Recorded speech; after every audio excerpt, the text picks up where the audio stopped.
Welcome to Only Murders in My Mind, a Random Thought production.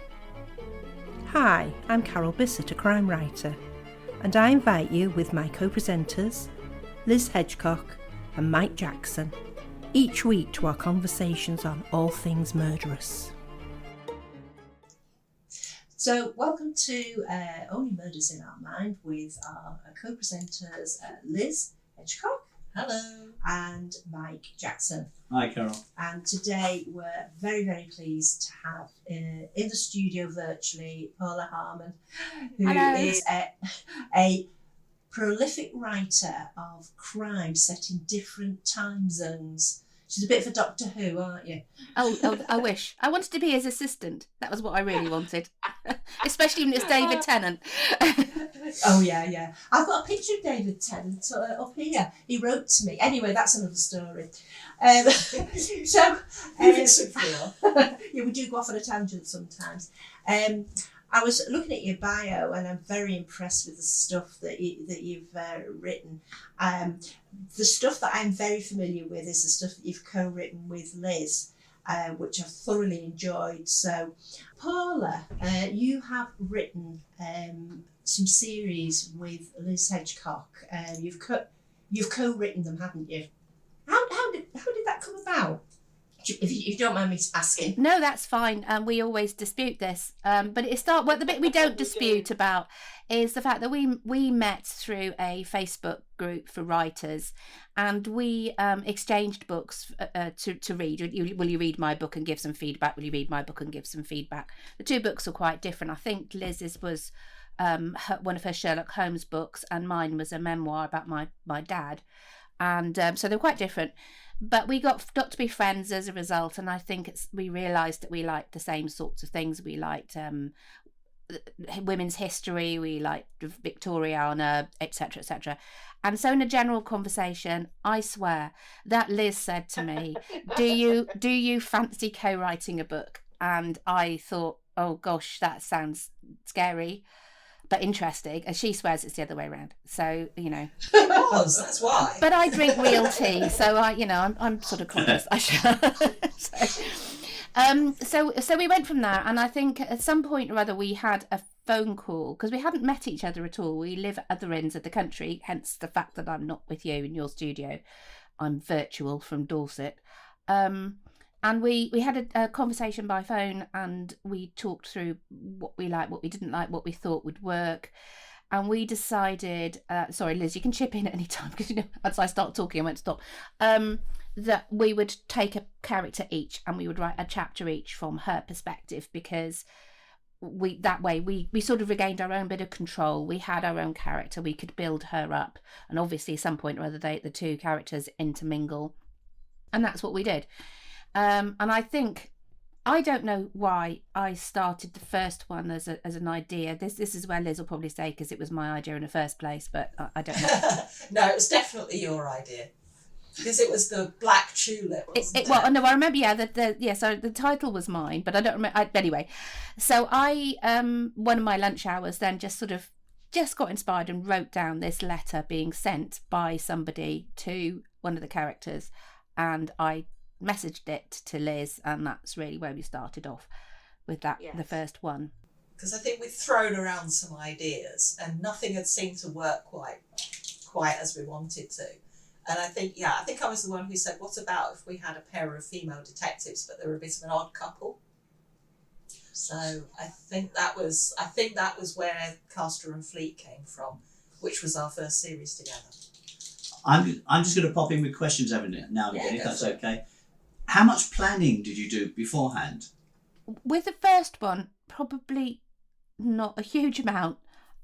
We did some, but we sort of had a because it was my idea, the sort of general story from my character's perspective, and the sort of overall thingy was my idea. I sort of like flung out things at Liz as to how I could see it, but it was quite nebulous because that's how my brain works.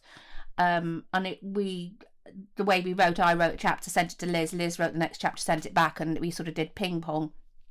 until it was finished. What we did do was we had a little spreadsheet with 2 lines about each chapter, more or less. I don't remember doing that for the first, or maybe we did, but I just generally don't remember it. But we certainly set up a little Facebook page, a private one, where we sort of flung some ideas at each other.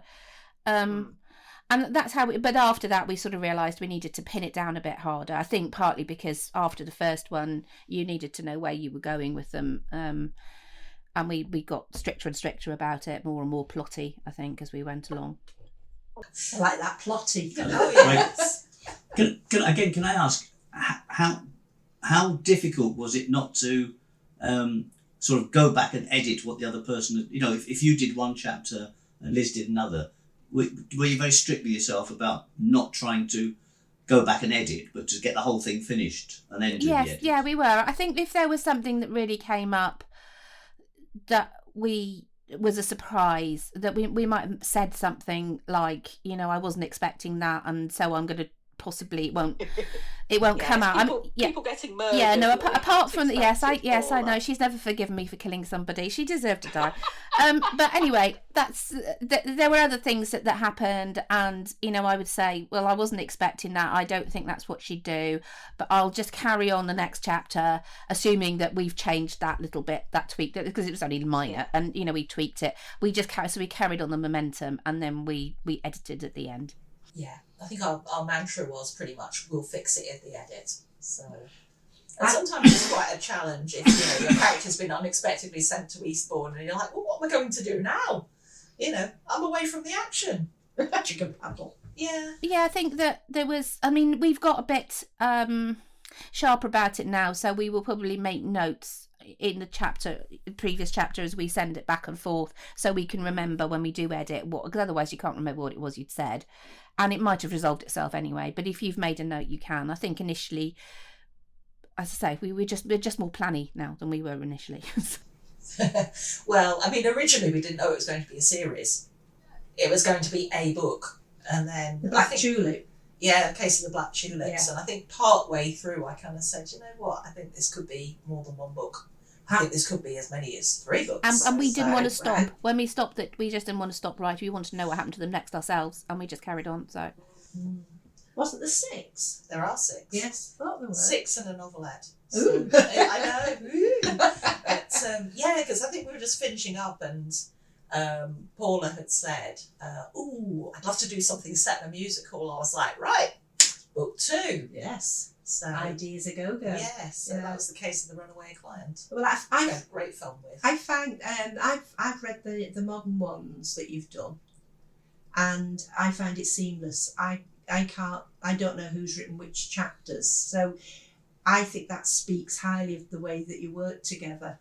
I think that's a lot of people have said that, and I'll be honest, when I listened to your first podcast and Liz was reading from the first Booker and Fitch book, and I suddenly thought, hang on, is that something she wrote or something I wrote? So that was how, even though logically she wasn't going to read a bit I wrote, but it was late in the evening. I was quite tempted because you've written some very good bits in that book, but I thought, no, I should actually read a bit that I've written myself. It was. I think we don't write exactly the same at all, but I think when we write together, our styles sort of complement each other and do merge to a certain extent, so which is good because that's what we wanted.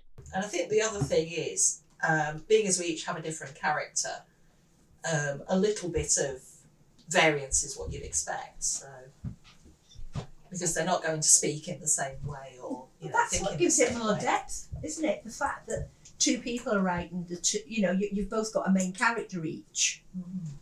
They're 2 different voices, which gives the book even more depth.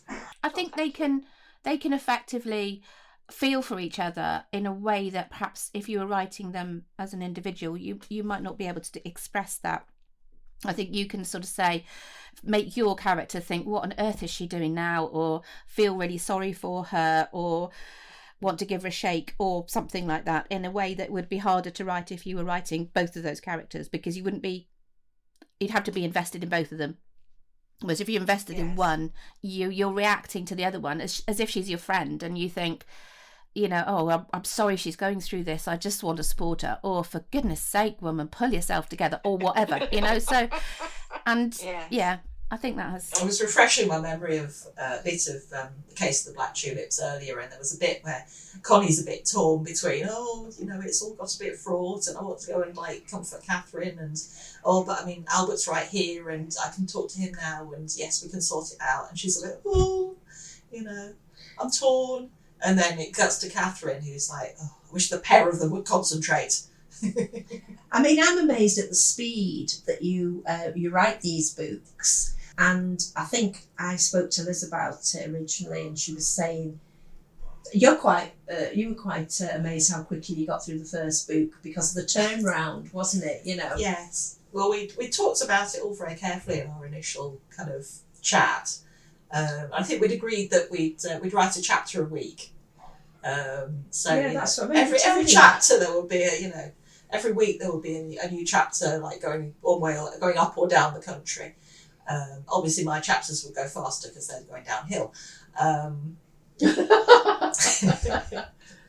But yeah, it was. Paula sent me a chapter, and I think my chapter came 2 or 3 days later, and then another chapter came up by return, and it was just once we got started, it took on this it's like a momentum. Yeah, very much. It turned into an avalanche. Yeah, there were a couple of days when we had 3 chapters that day. You know, I sent one and Liz sent one back and I sent another one. That was probably when I was doing a lot of commuting, so I was sitting on a train writing. And so they were probably, you know, I was writing on an iPad and then just emailing them at the end, and I would sometimes be sitting thinking, well, I've got to get to work in a minute, but I'm sitting in the concourse at Waterloo, I've got to finish this chapter and send it off, or sitting in the car when I got back, I'm going to need to go home, but I've got to send this to Liz. So yeah, it was, I think, I mean, on my own I don't write as fast at all, but together I do. Yeah, I think that's one of the nice things about co-writing, in that you have someone to send your work to.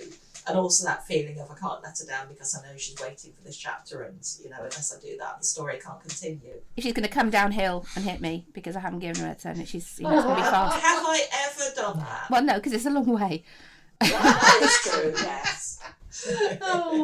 I know. Mike had a brief go at this with somebody, and it was the somebody that's why it didn't go anywhere, did it? No, it was similar to. The pair of you, as much as we both decided we'd take a chapter at a time, and he came up with the idea, which I thought was quite a good one, you know, overall idea, and he wrote the first chapter, which was enough to motivate me to do a follow-up chapter, and I thought this is going to work really well. So I'd got my second chapter back to him about 2 days after he sent me his first chapter, and then it all dried up because he said, I'm sorry, Mike, I've got to go. I'm not happy with chapter 1. I've got to go back and edit to make it right. And he couldn't do it. So it never went anywhere because he couldn't get past his first chapter. So that's my own experience. Well, I think co-writing with somebody is a lot harder than perhaps people think. And I admire these 2 ladies that they seem to do it so seamlessly. Yes. It just tells you how good the stories are and how well they work together. And I'm a bit concerned every time you ever get together, you come back with a completely new series, though. I couldn't possibly comment. I think what's also changed is that obviously, well, we didn't know each other when we started at all, and we were online friends, so we didn't really know each other properly. We didn't know a lot about each other other than what you can sort of glean from messages and so on. Yeah, it was kind of moaning about your kids, talking about how your writing's going, that sort of thing. And we met for the first time in Covent Garden, in Whittards. And my son, who was a teenager at the time, was very worried because I spent most of my life telling him to worry about his online friends and not sort of assume they were who they said they were. And he was desperately worried that I was going to get trafficked, I think. And I said, well, I am meeting her in a tea shop in the middle of one of the busiest parts of London. I think I'm probably okay. But then, you know, I suppose he had a point because he wanted to come with me at one point. Yeah. Well, it probably didn't help that my online avatar is a mug of tea, so I had to actually send a picture of myself to Paula so she knew what I looked like. So, yes. And Paula had said, I'm quite short. So I was looking around lots of short people with bobs thinking, nah, not short enough. Well, yeah. But I think and over the years then we've obviously become, very close friends. And I think that consequently means that it's easier to plot. We can argue about things in a sort of in a way that nobody's nose is really going to get put out of joint if we need to, and sort of square things off without worrying too much. And I think that's possibly made it slicker too. Obviously Liz is very good. She's the queen of plotting. I'm not. I'm not. Well, compared to me, so I'm the joker of plotting. So it's I think that sometimes helps a bit to sort of keep me in track when I don't do it for myself. So. Listening to the pair of you, I've just come up with a brilliant idea, Oh gosh. which will worry Carol and Liz. Does this involve a novella? Mark? It does, yes. I was thinking, why don't the three of us co-write my novella? And you two can get started, and I'll pop in as and when. Oh, I bet you will, yes. Is this science fiction? If you want to join us for, the amazing co-authored novella. Yeah. These two have been bullying me into writing. I tend to write just short stories. Encouraging. And they've been not bullying bullying. me into writing a novella, which scares me because Well, you said you were going to. I know. See, and we're just, I did it to shut you up. Where are you? That worked. Yes, so I found it interesting, as I say, because I've been getting Liz's half of your sort of partnership and following it very closely, and I've done some beta reading for you both, and I just love the Booker and Finch mysteries. Really, really enjoy them.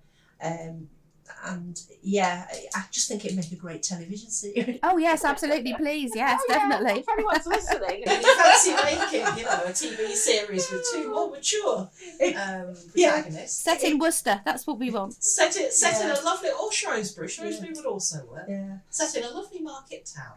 Yeah, because I was visiting, and I can't even remember where it was now, but I was visiting somewhere where there was a canal, and I went past a shop that was selling sort of witchy type things, and then I went over the bridge, and there was a book barge. Ah. And I actually thought then that's where you got the idea from, but it wasn't, was it? Were you down south? Well, I think we had the idea before. Yeah, Water. we did. Yeah. I suppose it's sort of one of those things that I've always thought would be really nice. My husband likes sailing. I'm not quite so keen, but I do like boats. I do like rivers. Because we were staying on a boat, weren't we? We stayed in a boat, but I think we had already decided to do it before then, I think. I think you said, I'd love to have a book. I'd love to do a book where, a book where someone was in a boat. And I went, well, come on then, let's have one character on a boat. Because we were thinking about doing a new series, and all these kind of things came into play. So. Well, can I take you back now to like Castor and Fleet? Oh, go on then. You've both got a background. Liz, you did one of your degrees was in. Can you tell me exactly what I've got a title was? master's in Victorian That's literature. it. Yeah. And everyone said, what's the point of that? But now I can say, well, actually. Yeah. And is your background history then? Because you've written some murder mysteries that go way back in time. My background isn't, other than as an interest. I was always interested. My dad was very good at making things, if you went on something that other kids would go, oh, that was a really boring thing to do, he would make it come alive. So he would go to a ruined castle or a church or something like that, and he would just bring everything to life. Can you imagine what it would be like if there might still be ghosts down in that dungeon, all of that sort of thing. So I was sort of brought up surrounded by a load of Edwardian junk that had been left to him by my aunt, and so I don't know, history was just sort of there, and I loved it right from the beginning. He got me onto historical novels for children, and I always thought one day I'm going to write my own, and it's going to have actual girls in it because they tended to have boys in them. And then obviously I moved on to the sort of the Jean Plaidy type Buddhist Ripper things when I was a teenager, which was different again. But I didn't know. I did an O-level in history, but I didn't do as well in it as I thought I would, so I didn't take it for A-level, and I didn't go to university and do history. And one of those things where you sort of think, if I could go back in time, I'd do that. you know, I probably still have ended up working for the civil service because that's what you do with a degree. But, you know, I didn't I didn't lose my interest. So I will still go to a castle and think, oh, I wonder if, you know, I wonder what it was like. I wish I could see it when, you know, all of that sort of thing. But yeah, I think with Castor and Fleet, because it starts in 1890, and it was a really interesting period to be, you know, to be a woman, I think, because you had the New Woman, you had suffrage going on, and there were bicycles. And the women rode them, didn't they? They did well. I mean, Paula has been experimenting with bike-friendly clothing. Did they wear culottes or just big dresses? Well, Paula's both. been They making. definitely did wear skirts with them, but you know, they also got very inventive with clothing. They made divided skirts that looked like ordinary skirts normally because they were so voluminous, but they were actually culottes. And then in the later time, in the Edwardian era, when skirts sometimes were very straight, they would do things like make them button all down the sides. They looked like, which skirts did, but they just looked like a fashionable skirt. When you unbuttoned them, they were sort of basically trousers underneath. And I sort of, and I was giving a talk yesterday about clothes and my characters, and I had actually made myself some a cycling skirt that was basically culottes, but with a front that was buttoned down, so it looked like a skirt from the front. So I could unbutton. I didn't unbutton the whole thing, but I unbuttoned part of it during the talk. But one of my favourite, my talk's got lots of illustrations of contemporary things, and one of my favourites is a picture of two girls. It's from Punch, and of two girls standing in a hallway. One's sort of traditionally dressed, it's about 1895, and the other one's in a cycle suit, which is basically knickerbockers. And Gertrude says something like, "Emily, why on earth have you got that outfit on?" And the other one said, "Well, because I like it." And she said, "But you haven't got a bicycle." "No, but I have got a sewing machine." So the idea being that women were starting to think, do you know what, I don't want to be wearing all these sort of cluttering up clothes. I want to have a little bit of freedom. Obviously, men didn't like it very much, but and Connie and Catherine are very much at that point of, you know, Connie's mum is quite controlling and she wants to get all her daughters married off, and then Catherine's living with her aunt and her younger sister, and her aunt is, you know, very they're struggling basically. So yeah. So I thought one of them was quite upper class, or middle class. Have I got that? Yeah, right? they're both middle class, but Connie's significantly better off and better connected. Yeah. And Catherine's family's lost all their money, so, or they think they have. Which anyway. happened, yeah. Well, or they think they have, and so she's left with the option of sitting around waiting to marry the curate, or going and getting one of the jobs that is suddenly available to middle class women who are desperate for work because they don't want to marry the curate, or maybe they do, but maybe they want to work first, and they were open to them because teenage boys were rubbish at it, and so they thought, well, let's get some girls to do it instead. So she's got one of those jobs, much to her aunt's disgust. So you've got two ladies here who are detectives and go out and solve cases, haven't you? With Castor and they never intended to be. It's just how things happened. Yes. Yeah. So they accidentally become detectives, sort of by the way. Now, some people would say that's because women are nosy. I say it's because women are inquisitive. And need to know things. You know, we need certainty in our world. So I'm coming from that. But some of the details in the books about the way they're dressed, etc. Does that come from your master's degree? You know, did you do things like that? That probably would have been Paula. Yeah, I love clothes. Yeah. Right. Yeah.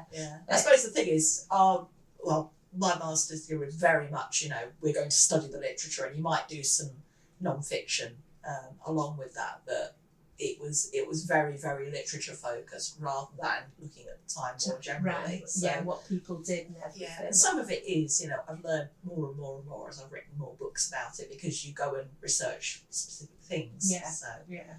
But, yes. But you obviously enjoyed writing it, because I mean you got 6 really good books out of it, didn't you? Yeah, well, we're still talking to each other, so. Yes, there you go. All good. And dare I ask whether you two have got anything? You're plotting anything for the future, or is that all under wraps? Or Us plotting? Yeah. Yeah. I will say that there was a paper tablecloth and an awful lot of post-it notes the last time we met up. So, and yes, we are thinking about that. We've even got a virtual sort of tablecloth and virtual post-it notes now. So, Yes, spot the project staff. Yeah. Will it be historical again?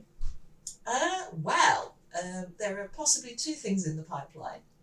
One of which is possibly going to have a supernatural or paranormal slant, and the other one will be historical, but we think in a slightly different period. Is that fair? Is that Yeah, fair, I Paul? think that's enough of a Want to taster. add anything? No, I don't think so. There may be more pets. We didn't. Possibly. Yeah, Yes. maybe. Yeah, like pets. But the relationship with the two ladies, the one that runs the magic shop, although she says it's not a magic shop, doesn't she? Well, she says none of it's magical. It doesn't really work. Yes, but, she's just catering for people's beliefs, sort of thing, and the lady in the boot barge, because they've both got a bit of a romantic interest in the background that's sort of on the back boiler, isn't it? It's that's interesting as well. And they've both got sons. They've both got sons. They do. haven't They both have sons. Yeah. Yes. One is fully cooped and out in the world, and called. I'm not sure I describe Hugo as fully.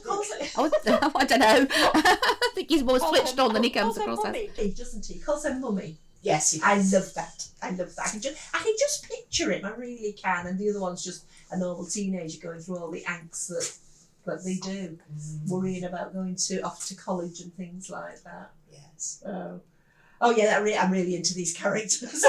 I'm really invested in them. So the more you write of those, the better. As far as Well, we I'm are concerned. editing Booker and Fitch number 5 at the moment, so hopefully it won't be too long before you can get your beta reading hands on that one. Can I just ask as well, talking about series, when do you draw the line in the sand? My son's got a saying about television programmes and things. What is it? The jump the what's it? Jump the shark. Jump the shark. It's a saying. I don't even know where it comes from, but it means you've gone too far. So I mean, do you sort of say, well, we won't say we'll never do one again, but we're going to move on to something else now. Yeah, I think with Castor and Fleet, I think when we got to book 5, we kind of thought, well, I think we've probably murdered people in most of the ways that we can. It was getting increasingly difficult to find a way that we hadn't murdered someone, so we were having to kind of go for different scenarios. And I think with the events of book 6, It neatly finished it off, I think. yeah, it got to the point where they basically become famous, and you can't really run a detective agency and go watch your undercover faces, if no. you've had your cartoons of yourself in the newspapers, because you might get recognised. Yeah.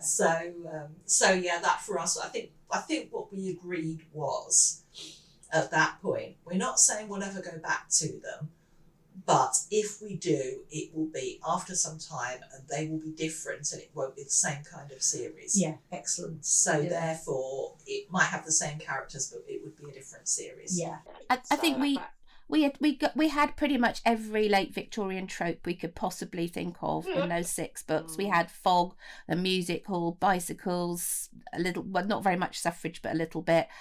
Yeah, shady mediums. Yeah, that's right. Country house, mass balls. I love a shady medium. Tower Bridge, which was quite new. I think we felt like we'd done it justice, and they'd come to a natural pause. And yeah, as Liz said, we thought if we went back, it would have to be after a gap, both for them and for us. So it's like they're like parked, aren't they? They are, and I think there does come a point where you sort of feel like, well, they just need a rest, maybe. Or maybe it's us that Well, needs a possibly, rest. but you just, and I think sometimes you've got other things you'd like to be doing, and I think you're right. It's better to leave people wanting more than jump the shark, which I've never heard before, but it's a guide. Yes, it's a saying apparently. Yeah. And do you know where it comes from, John? I'm just asking our producer because he's younger than the rest of us. Sorry, I Jump the shark. Do you know where it comes from? I think it comes from I think it was like a TV show, American one, where like a character like gets into situations at one point. He like jumps over a shark on like a ski. And it was too much. Yeah, Yeah. that sounds about right if it was American. And I know I write this Warrington Detective series, Paula, and I was only going to do 3. I've just finished number 4, so it's a series now. And that has been led by people asking me to do another one. I was only ever going to do 3. That happened with one of mine where I was only going to do one and it was going to be quite silly, and then somebody said, well, I want to know what happens next. So I wrote down what happened next. So it was, yeah, it's funny. That's only got 3 though. But, Thank you very much, Paula. It's been an absolute pleasure to speak to you today. We'd love to have you back soon because there's so much more to discuss. So, goodbye from all of us here. And the question you should ask is not, do I believe in ghosts, but do they believe in me? You have been listening to Only Murders in My Mind, a Random Thought production, produced by John Bissett. The music in Peril was composed and recorded by OM Studio Strings.